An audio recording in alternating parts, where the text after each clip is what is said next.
शिष्ट परंपरा परिपालनार्थ प्रचय गमनार्थ निर्विघ्न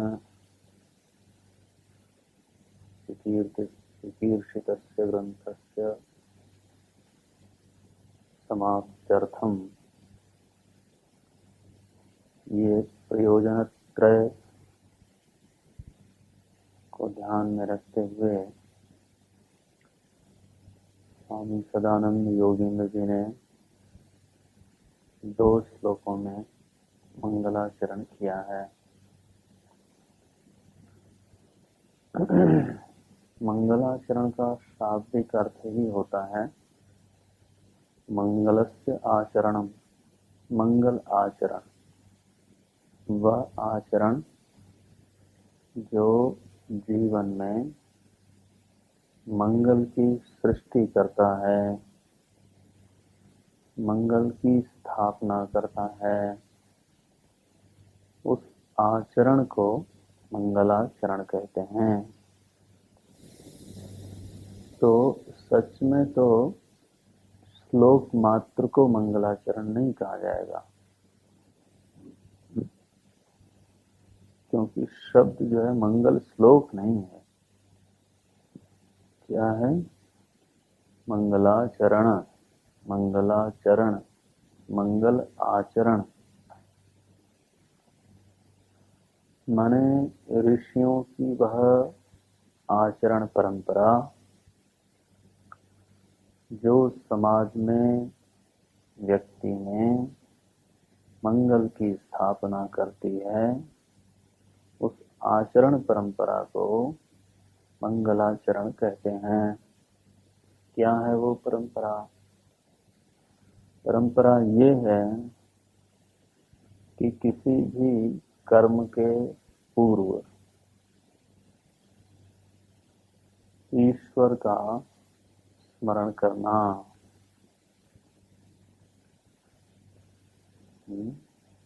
कर्म के प्रेरक को स्मरण करना।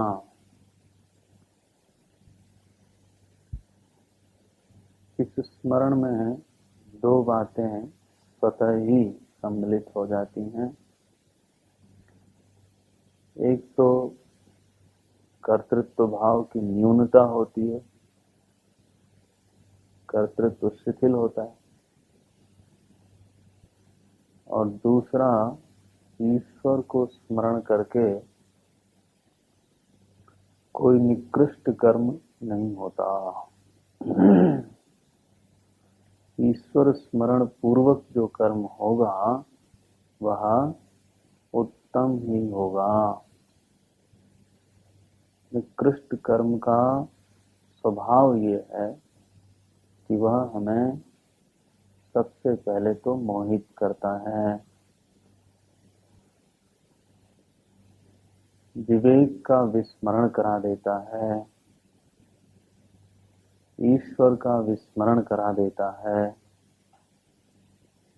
हमारे ज्ञान विज्ञान का विस्मरण करा देता है। तभी निकृष्ट कर्म होता है। ज्ञानमावृत्य देहिनः, श्रीमद् भगवद गीता में भगवान ने कहा, ये जो काम क्रोध इत्यादि वृत्तियां हैं, ये क्या करते हैं? ज्ञान को आवृत्त कर देते हैं। पहले ज्ञान को जिंदा नहीं छोड़ेंगे।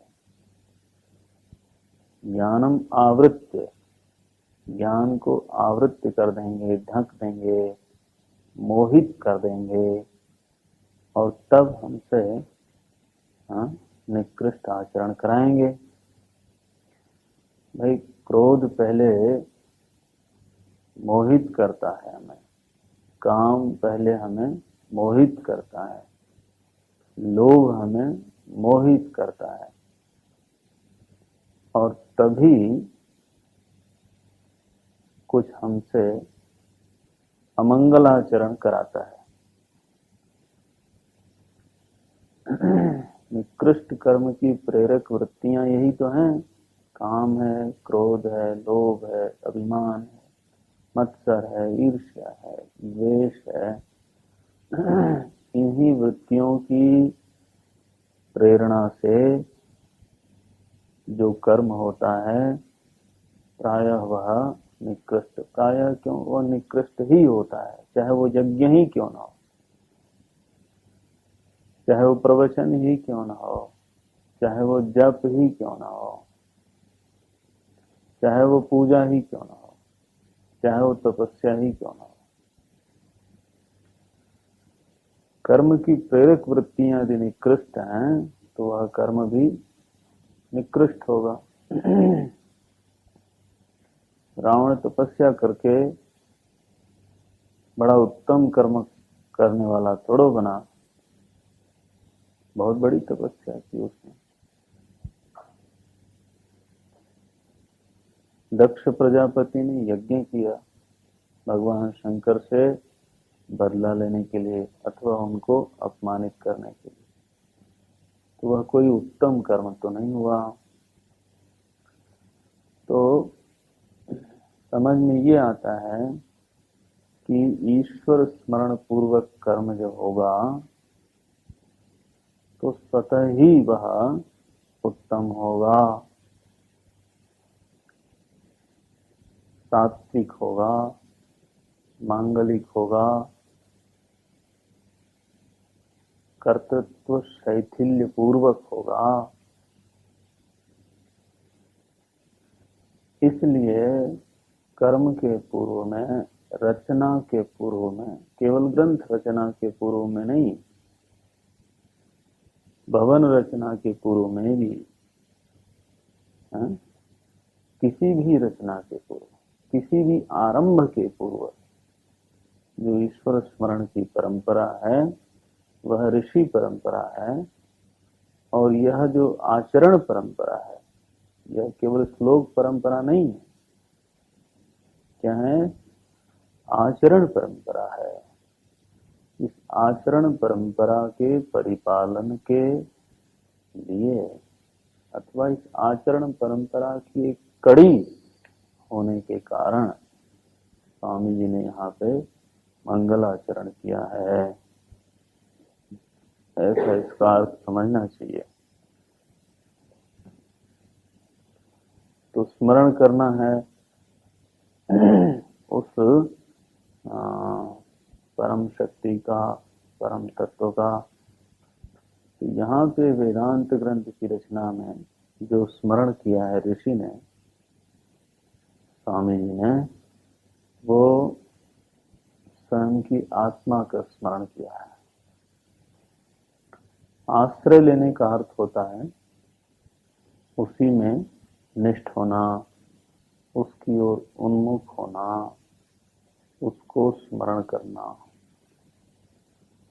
आत्मा का जो स्मरण है वह बहुत विलक्षण होता है, वह विषय की तरह से नहीं होता। आत्मा स्मृति का विषय है कि नहीं है ये तो आप स्वयं मनन करके देखें। स्मृति में संस्कार जन्यता शर्त है। स्मृति का प्रतिबंध क्या है? संस्कार जन्यता। स्मृति उसी को कहते हैं, उस वृत्ति को कहते हैं जो पूर्वानुभूत संस्कारों का उदय मात्र है। विषयावलंबन किए बिना जो पूर्वानुभूत विषय का संस्कार उदित होता है उसको स्मृति कहते हैं। भाई सामने हमारे कमल पुष्प नहीं है, लेकिन हमने कमल पुष्प देखा है, तो कमल पुष्प का आलंबन लिए बिना ही जो पूर्वानुभूत कमल पुष्प का संस्कार है वह उदित होगा और वृत्ति बनेगी कि हाँ बड़ा सुंदर था। यह क्या हुआ? यह स्मृति हुई। तो निर्णय क्या हुआ कि जो वृत्ति, बहिर शब्द भी जोड़ लो, बहिर्विषयावलंबन लिए बिना पूर्वानुभूत संस्कारों का उदय मात्र है, उस वृत्ति को स्मृति कहते हैं। अब आत्मा की स्थिति जरा देखें तो इस परिभाषा में वो घटेगा नहीं। एक तो आत्मा पूर्वानुभूत है और इस समय अनुभूत नहीं है, यही शर्त नहीं ठीक बैठेगी।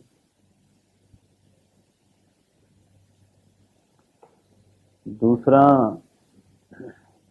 आत्मा संस्कार है, आत्मा की अनुभूति का संस्कार बनेगा, ये भी बड़ा मुश्किल है। तो संस्कार जन्यता भी संभव नहीं है, और पूर्वानुभूत और वर्तमानानुभूत यह दोनों शब्द भी आत्मानुभूति के लिए ठीक नहीं है। क्योंकि यदि आत्मा अनुभव स्वरूप है, यदि अनुभूत है तो वह सतत अनुभूत है, बल्कि ऐसा कहें कि वह तो अनुभव स्वरूप है, स्वयं अनुभव है। तत्पूर्वक ही सारे अनुभव होते हैं।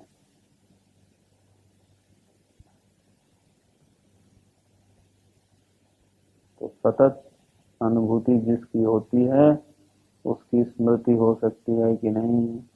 पहली बात तो ये, वो नहीं हो सकती। और जिसका संस्कार ही नहीं बन सकता,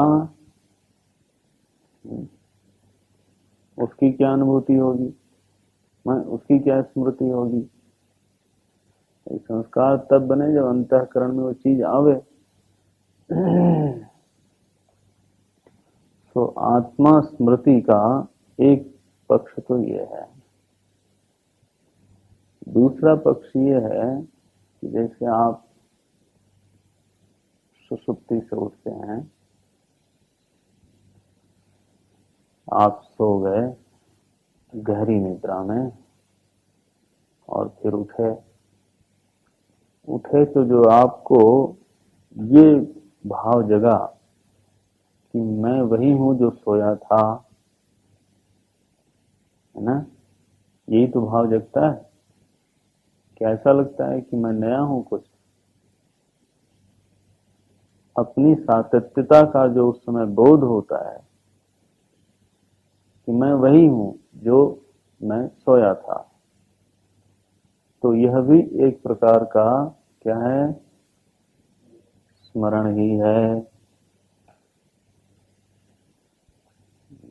ध्यान रखना, ये सब अनुभवों को लेकर के विचार होता है। यह भी एक प्रकार का स्मरण है। इस स्मरण को वेदांत की भाषा में कहते हैं प्रत्यभिज्ञा। क्या कहते हैं? प्रत्यभिज्ञा।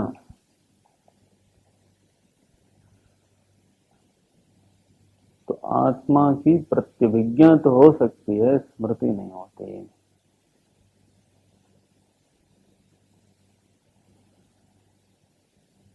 दक्षिणामूर्ति श्लोक में याद है किसी को?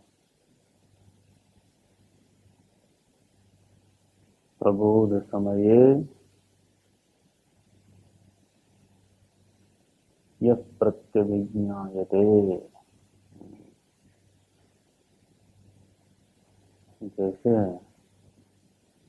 स्वप्ने जागृतिवाज एष पुरुषः, नहीं बोला था,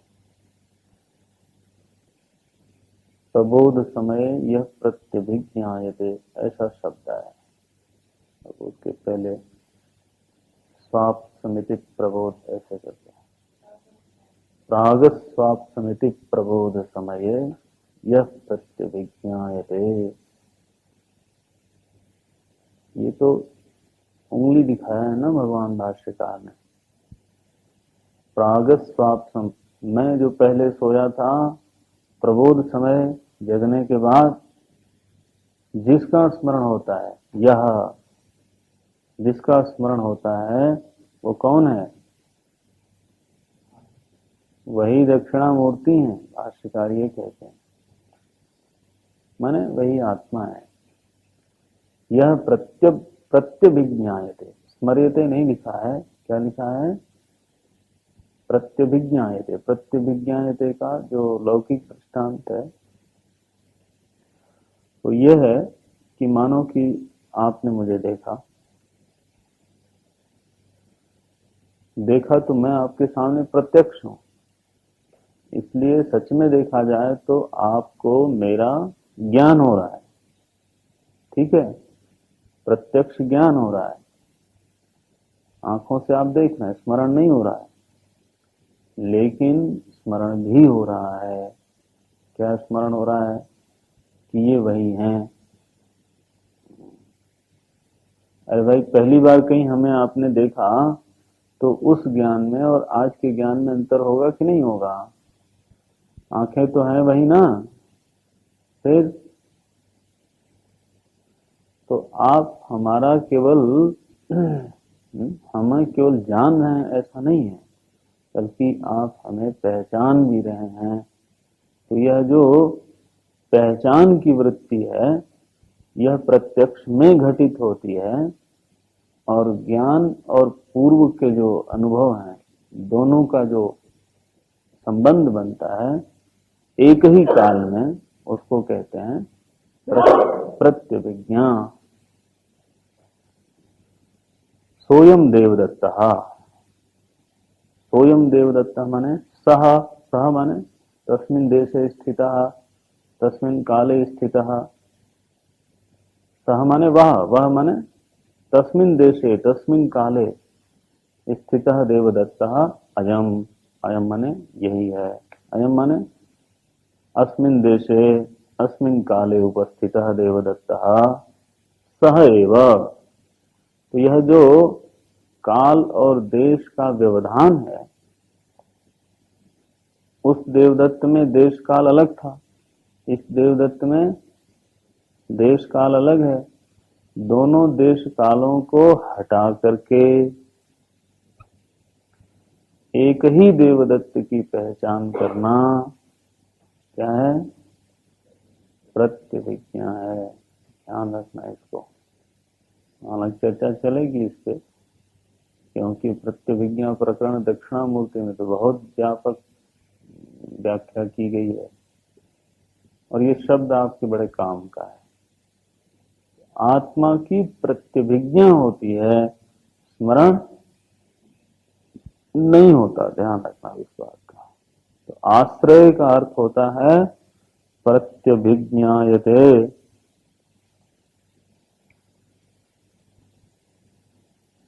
ये हुआ शास्त्रीय अर्थ।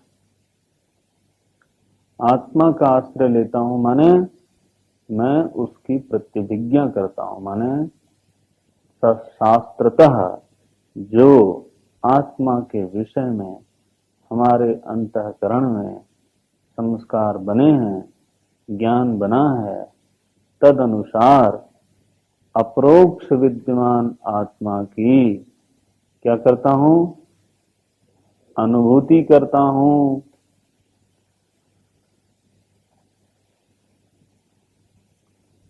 इस शब्द को आज समझ लो तो बन जाएगा।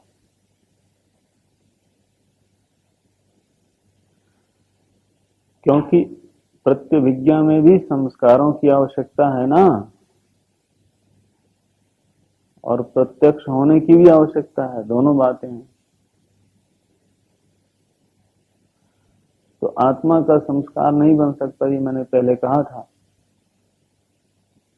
और फिर प्रत्यभिज्ञा कह रहा हूं तो आत्मा का संस्कार आवश्यक हुआ ना। तो क्या संस्कार बना? फिर संस्कार ये बना कि आत्मा का अनुभव तो एक बिल्कुल मूढ़ को भी है और एक बिल्कुल ज्ञानी को भी है, विद्वान को भी है।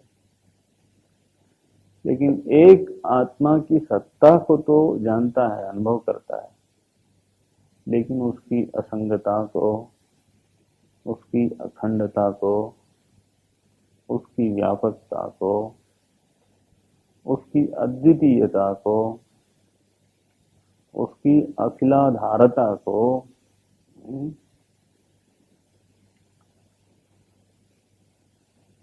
उसकी आनंद रूपता को नहीं जानता।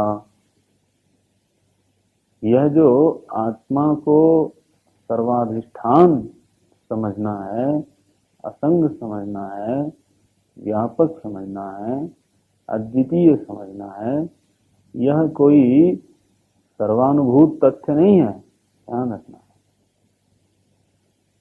यह मूढ़ का अनुभव नहीं है। यह तो जब शास्त्र हमें दिखाता है तब हमें लगता है हाँ ऐसा तो है। क्या मतलब हुआ कि शास्त्र के संस्कार, शास्त्र का दिया हुआ ज्ञान, उस ज्ञान का वो ज्ञान ही संस्कार बना। शास्त्र ज्ञानानुसार जो आत्मा की अपरोक्षानुभूति है उसको प्रत्यभिज्ञा कहते हैं। किसकी? आत्मा की।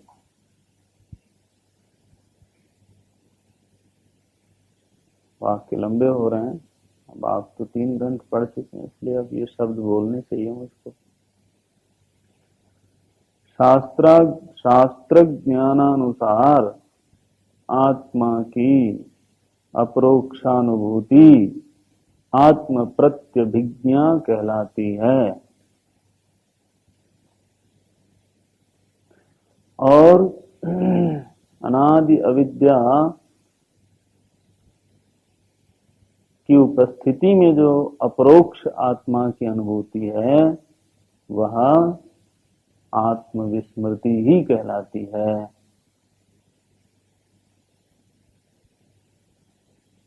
यद्यपि अनुभूति उस समय भी है लेकिन शास्त्रानुसार नहीं है।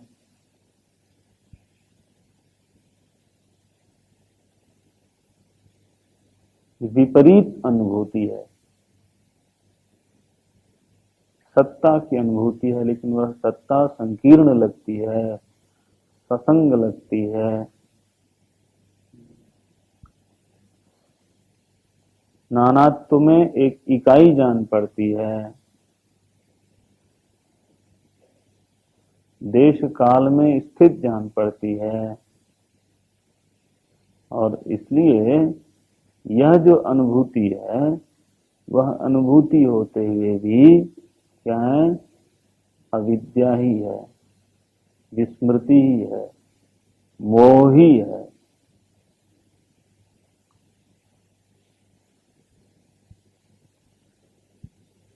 तो आश्रय शब्द जब ऋषि ने कहा है तो ऐसा नहीं है कि चलते चलते थक गए थे अब सहारा ले लिया लकड़ी का। भाई आश्रय तो लोक में कई तरह से लिया जाता है ना। मानसिक आश्रय लिया, शारीरिक आश्रय लिया, बौद्धिक आश्रय लिया। लेकिन आत्मा का जब कोई आश्रय लेता है तो बात अलग होती है। अपने आराध्य का आश्रय लेना अलग है, उसमें इमोशन इन्वॉल्व होगा, विश्वास की जरूरत पड़ेगी और वह विश्वास कम ज्यादा हो सकता है। एक व्यक्ति के अंतः में जो विश्वास है उसी आराध्य के प्रति, वही विश्वास दूसरे व्यक्ति के अंतः में संभव है नहीं हो। आत्मा सच्चिदानंद होने के कारण नाम रूपात्मक सृष्टि का क्या है? आधार है। इस तरह का स्मरण करना, इस तरह की प्रत्यभिज्ञा करना, इसको कहते हैं अखिलाधारम आत्मानम आश्रय। अखंडम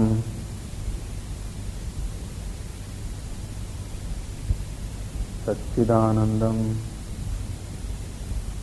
अवांग मनस गोचरम।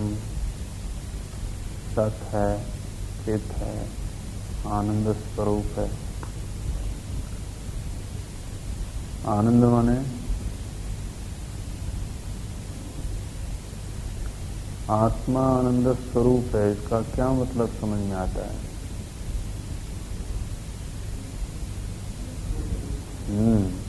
अनुकूल है, अनुकूल है, नित्य अनुकूल है, सतत अनुकूल है। आनंद का पर्याय हो गया ना सुख। जो हमारे अनुकूल होता है वो सुखद होता है, चाहे वो दे कुछ चाहे न दे। हम लोग सुख को क्या मान बैठे हैं, जब तक कुछ मिले नहीं तब तक क्या सुख है, भीख मांगे, यही तो स्थिति है। अरे भाई आप हमारे अनुकूल हैं तो आप हमारे लिए सुखद हैं ही हैं। हम आपके लिए अनुकूल हैं तो बस सुखद हैं, और प्रतिकूल हो गए तो दुखद हैं। आत्मा नित्य अनुकूल रहती है, वहीं रहती है जहां हम रहते हैं। अनुकूल माने उसी तट पे रहना जिस तट पे मैं हूं। कूलम माने, कूल माने किनारा, तट।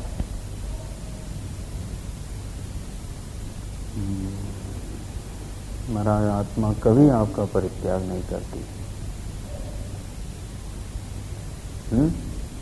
न तो आप कर सकते हैं। निरात्मक स्यात्तदा। सो आनंद है। अवांग मनस गोचरम, ये शब्द आप पढ़ चुके हैं। दृश्य नहीं है, ये कहने का मतलब। अवांग मनस गोचरम का अर्थ हुआ दृश्य नहीं है, फिर क्या है? दृष्टा है। पूर्व ग्रंथों की मदद लेनी चाहिए ना।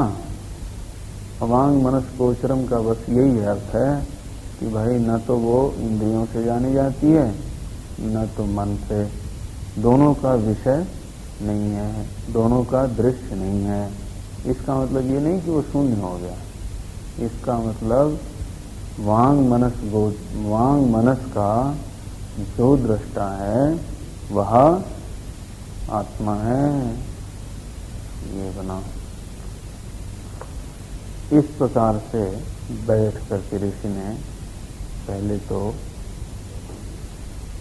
आत्मा की प्रतिविज्ञा की, क्योंकि कहा अभीष्ट सिद्ध है। अभीष्ट सिद्ध है का अर्थ क्या यहां लेना चाहिए? देखो, दो अभीष्ट होता है। एक तो प्रारंभणीय कर्म, आरंभणीय कर्म उस समय हमारी चित्त वृत्ति में प्रमुख होता है, इसलिए वही हमारा अभीष्ट होता है उस समय। और आरंभणीय कर्म का अंतिम प्रयोजन क्या है, वो दूसरी बात अभीष्ट होती है। जैसे दृष्टांत से समझे इसको। जैसे आपको जाना हो बद्रीनाथ अथवा अमरनाथ, केदारनाथ, जहां भी जाना हो, तो मुख्य प्रयोजन है केदारनाथ जाना। लेकिन जिस दिन आप चलेंगे तो उस दिन आपके हृदय में प्रमुख वृत्ति होगी ट्रेन पकड़ना अथवा बस पकड़ना। तो उस समय प्रायोरिटी क्या होगी? टिकट, ट्रेन, बस, यही हमारी प्राथमिकताएं होंगी। अच्छा चलिए, आप ट्रेन में बैठ गए, फिर आपको लगी प्यास, भूख रास्ते में, तो उस समय आप चल रहे हैं केदारनाथ, तो वो ठीक है सब। लेकिन उस समय प्रमुख वृत्ति मन में क्या है? पानी, अगला स्टेशन आवे उतरें। तो वह जो उतरने की क्रिया होगी वो किसकी प्रेरणा से होगी? केदारनाथ यात्रा की प्रेरणा से, प्यास की प्रेरणा से होगी, क्योंकि उस समय वह प्रमुख है। इसी प्रकार से जब व्यक्ति, माने मान लो स्वामी जी आश्रय ले रहे हो, आत्माश्रय ले रहे हो, आत्मनिष्ठा उनका लक्ष्य है, ठीक है, या उस लक्ष्य को प्राप्त कर चुके हैं ऐसा समझो, तो भी उस लक्ष्य की दृढ़ता में अथवा उस निष्ठा को और दृढ़ करने के लिए जो उन्होंने साधन चुना ग्रंथ रचना, इस समय उनके अंतःकरण में मुख्य वृत्ति क्या है? ग्रंथ की रचना करना। हो सकता है यह ग्रंथ रचना भी उनके निष्ठा को दृढ़ करे, तो अंतिम लक्ष्य का सहायक होने के बाद भी जो इस समय अंतःकरण में वृत्ति होगी वो क्या होगी? ग्रंथ रचना ही होगी। इसलिए इस समय जो अभीष्ट है, अस्मिन काल में जो अभीष्ट होगा वो क्या होगा? वो तो ग्रंथ रचना ही होगी। और इस ग्रंथ रचना के पश्चात अभीष्ट क्या है, अथवा इस ग्रंथ रचना के माध्यम से अभीष्ट क्या है? तब कहेंगे निष्ठा, आत्माश्रय, स्वावलंबन, अद्वैत बोध, है ना। तो दो तरह की अभीष्टियां होती हैं, इसको ध्यान में रखना चाहिए। जीवन में भी ये लगता रहता है लोगों को। कहते हैं लोग आए थे हरिभजन को, ओटन लगे कपास। अरे महाराज, तो इतना काहे को आप समझ बैठे हैं कि कपास ओटना और हरिभजन में बड़ा विरोध है? इस तरह का विरोध क्यों समझ बैठे? लोग दृष्टांत देते हैं हम लोगों को, हरिभजन के लिए निकले थे महाराज, ये तो कपास ओटने लगे। कंकड़ पत्थर गिरने लग गए हैं, तो ये विरोध हो गया ना, इनका अभीष्ट बदल गया, ऐसा लगता है लोगों को। अपने को तो कम से कम नहीं लगना चाहिए ना, उसको समझ लेना चाहिए कि जैसे कोई स्टेशन पे उतर के पानी भरते हुए यात्री से कहे कि आपका अभीष्ट बदल गया, तो यात्री क्या कहेगा? हंसेगा कि आपकी दृष्टि केवल इतनी है कि आप मुझे नल पे पानी भरते हुए देख रहे हैं, ये नहीं देख रहे हैं कि अरे भाई it is a part of that goal.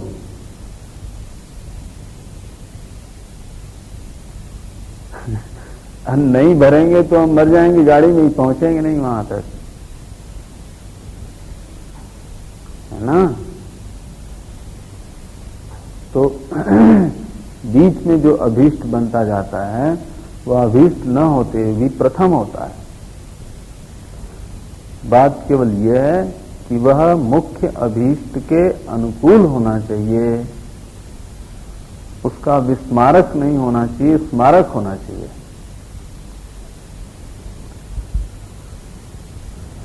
मुख्य लक्ष्यानुकूल कोई भी अभीष्ट शास्त्र सम्मत है, और यह सहज स्वाभाविक है कि मुख्य लक्ष्य मुख्य अभीष्ट होने के बाद भी प्राथमिकता में वही होगा जो तदनुकूल दूसरा अभीष्ट होगा।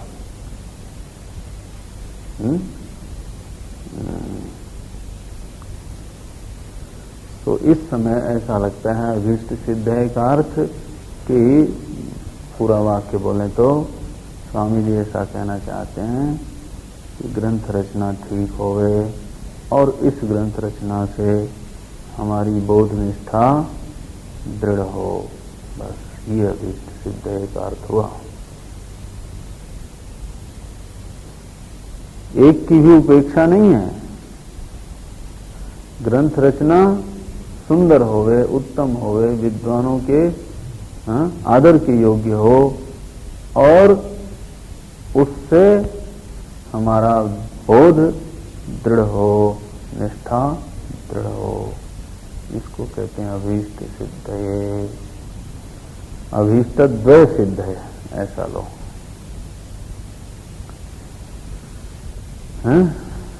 अभीष्टद्वय सिद्ध है, दोनों अभीष्ट सिद्ध हों तब इसलिए आत्माश्रय लेते हैं।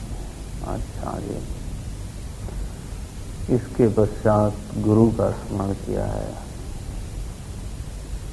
बड़ा सुंदर स्मरण। कारण ये है कि भाई अद्वैत बोध में जो अंतिम साक्षात साधन मिलता है वो तो आचार्य ही होता है।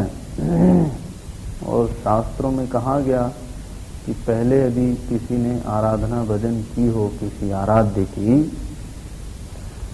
तो वह जो आराधना भजन की इंटेंसिटी है, वह जो विश्वास श्रद्धा भक्ति की जो तीव्रता है आराध्य के प्रति, वही तीव्रता ट्रांसफर हो जानी चाहिए आचार्य में, तब जाकर के विद्या प्रकाशित होती है, ऐसा उपनिषद में कहा गया। यथा कैसे है? यस्य देवे पराभक्ति यथा देवे तथा गुरौ, ऐसा शब्द आया है उपनिषद का वाक्य है ये। यस्य देवे पराभक्ति, देव में पहले हो, फिर यथा देवे तथा गुरौ। तो अब दूसरी भक्ति की चर्चा करते हैं। गुरुन आराध्य वेदांत सारम वक्षे। आचार्य ने कहा हम तो गुरु की आराधना करके, उनका भावपूर्वक स्मरण करके, उनके अनुग्रहों का स्मरण करके तब वेदांत सार का प्रणयन करना प्रारंभ करते हैं। यथामति, बड़ा अच्छा शब्द दिया, यथाशक्ति यथामति, जितनी हमारी मति है तद अनुसार वेदांत सार का हम प्रणयन करना प्रारंभ करते हैं। कौन है गुरु आपके? तो गुरु बहुवचन है, आदरार्थे बहुवचनम। जहां आदर की बात होती है वहां बहुवचन का प्रयोग होता है। हिंदी में भी क्रिया बहुवचन की हो जाती है और कर्ता भी हो जाता है। वे आए हैं माने वैसे तो ये बहुवचन हुआ, लेकिन जब हम आदर पूर्वक वह आया था और वे आए थे तो बहुवचन हो गया ना। आदर के लिए हम बहुवचन का प्रयोग करते हैं संस्कृत में भी। अब इंग्लिश में मुझे ज्यादा मालूम नहीं है, वैसे इंग्लिश में है नहीं है। अच्छा चलो कोई बात नहीं। हाँ वो तो कहते ही हैं, माने ऐसे करते हैं। तो आपके यहाँ तो है आदरार्थे बहुवचनम, गुरून् इसलिए लिखा बहुवचन। गुरून् कीदृशम अर्थतः अपि अद्वयानंदान गुरून्, ये लिखा। इसका अर्थ बड़ा साफ लिखा। शिष्ट परंपरा यह है कि अपने आदरणीयों का हर जगह नाम नहीं लेना चाहिए, नाम बुला बुला के नहीं बोलना चाहिए। जो आदरणीय है, जो प्रेमास्पद है, उसको तो चलता है, उसका तो आनंद है। भगवान में और गुरु में थोड़ा फर्क भी पड़ता है ना, आराधक की दृष्टि से। वैसे तो बहुत फर्क है व्यावहारिक दृष्टि से। आराधक की दृष्टि से फर्क यह है कि भगवान के सामने तो हम उनको पुत्र भी मान सकते हैं। एक भक्त जो है भगवान को पुत्र भाव से भी देख सकता है, मित्र भाव से भी देख सकता है। हाँ, अब दशरथ जी ने भगवान को पुत्र ही देखा, नंद यशोदा ने पुत्र ही देखा, ग्वालों ने मित्र देखा। लेकिन गुरु को पुत्र मित्र नहीं बना सकते, बस ये दिक्कत है। दिक्कत है कि ये प्रकृति है इस आराधना की। इस आराधना में एक ही संबंध होता है और दूसरा नहीं हो सकता।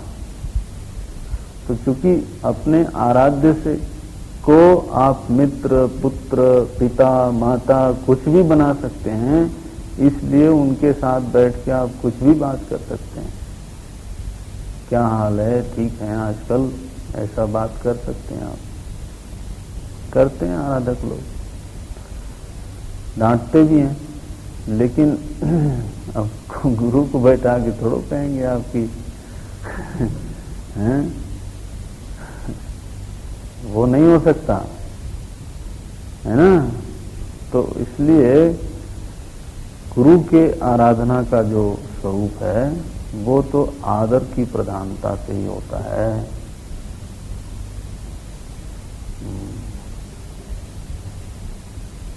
उनके साथ विनोद नहीं चल सकता।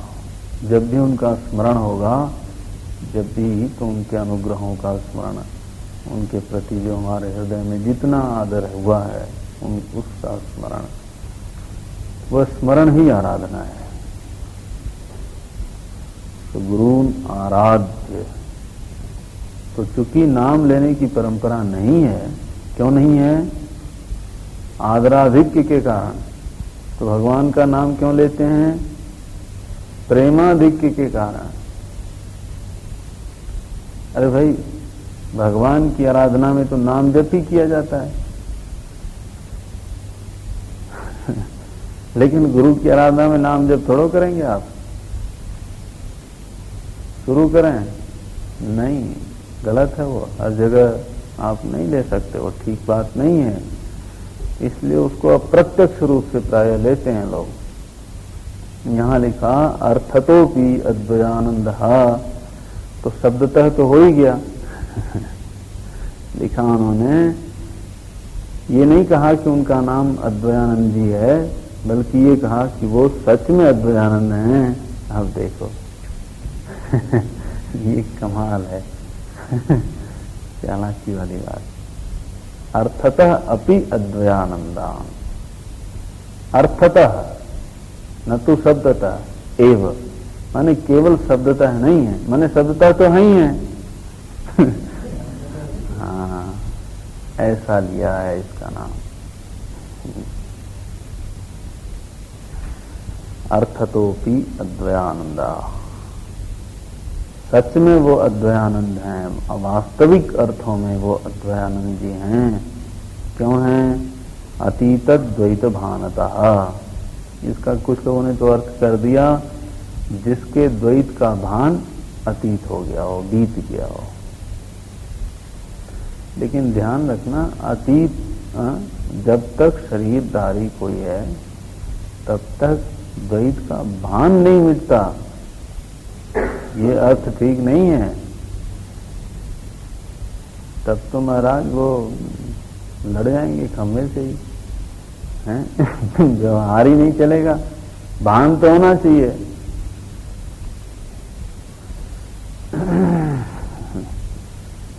तो इसका अर्थ विद्वान मनोजनी टीका में किया गया, अतीत द्वैत क्या है?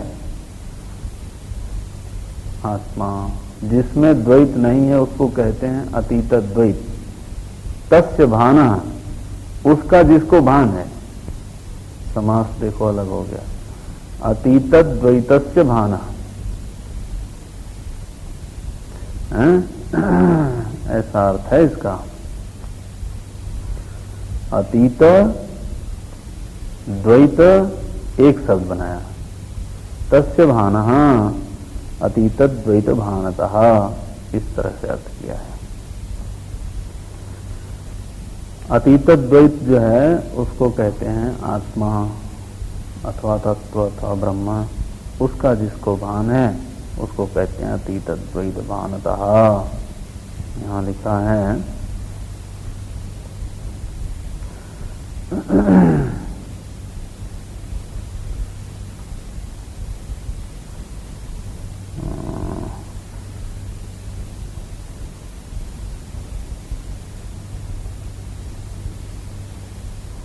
अतीत द्वैतम यस्मात् यत् तत् अतीत द्वैतम। ऐसे समास किया जाता है, बढ़िया। अतीतम द्वैतम यस्मात्, जिसमें से द्वैत बीत गया है या तत्, वह अतीत द्वैत कहलाता है। प्रत्यगात्मत्वम, वो कौन है? वो प्रत्यगात्मा ही है। प्रत्यगात्मत्वम तस्य भानम, उस प्रत्यगात्मा का भान है जिसको साक्षात्कार, भानम माने साक्षात्कार, तस्मात् अतीतद्वैत भानतः, इसलिए जिसको साक्षात्कार है उसको कहा जाता है अतीतद्वैत भानतः, तस्मात्, इसलिए सच में वो द्वयानंद है। इस तरह से समास पलटा गया। जो साधारणतः लोग समास करते हैं वैसा नहीं है लिया। अतीतद्वैत भानतः गुरून् आराध्य वेदांत सारम वक्षे यथामति। यथामति का बड़ा अच्छा यहाँ पे थोड़ा सा कित किया है इन्होंने, टीकाकार ने कहा यथामति के दो अर्थ निकलते हैं। एक तो आदमी अपने आप को बचाने के लिए कह देता है यथामति हाँ, और एक जो है वो गर्व निवारण के लिए कहता है। अब ये लोग ना मन व्यापार विशेषज्ञ है ना लोग, तो इसलिए फट से एक एक शब्द का क्या क्या होता है। इन्होंने कहा यथामति एतच्च गर्व परिहार उक्ति वचनम, यह जो है वो गर्व परिहार के लिए कहा गया है। न पुनः वादी भय निमित्तम, किसी से भयभीत होकर के नहीं कहा गया है। कोई शंका नहीं है कि नहीं हम थोड़ा जानते हैं थोड़ा ही बताएंगे, ऐसी बात नहीं है।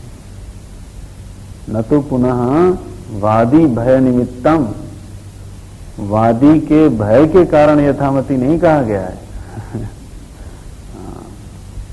वादी प्रतिवादी आवे तो कोई बात नहीं, लेकिन गर्व नहीं आना चाहिए। ऐसी टीकाओं में थोड़ी सूक्ष्म बात कह दी, यथामति ही। इस तरह से महाराज मंगलाचरण संपूर्ण हुआ। अब कल से हम विषय में प्रवेश कर जाएंगे। समय हो गया।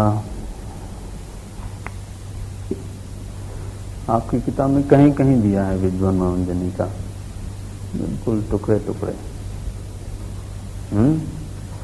हाँ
हरि